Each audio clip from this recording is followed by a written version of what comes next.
Welcome to the Learning Pines YouTube. We hope this video helps.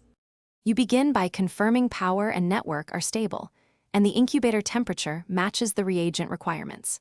Once done, inspect reagent packs for correct lot and expiration dates, then load probe tips and racks in numerical order so the instrument can index them automatically.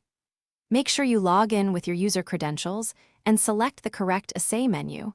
Run quality control samples first to verify calibration. This prevents wasted runs and ensures results will be within expected ranges before patient testing.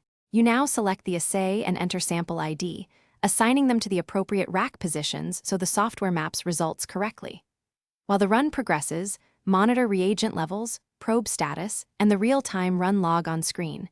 This helps you catch clogs, low reagent warnings, or failed aspirates early. If a non-critical alert appears, acknowledge and continue. If the instrument flags a critical hardware or contamination error, pause the run and follow the lockout procedure to protect samples and avoid assay interference. You finish by unloading racks, reviewing and exporting results, and archiving quality control records so traceability is maintained. Once done, perform the recommended daily maintenance. Wash probes, purge sample and reagent lines, and properly close or refrigerate open reagent packs to preserve stability.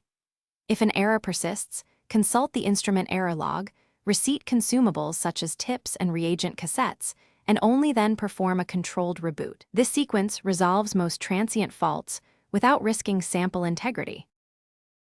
Thanks for watching. Consider subscribing if we helped you.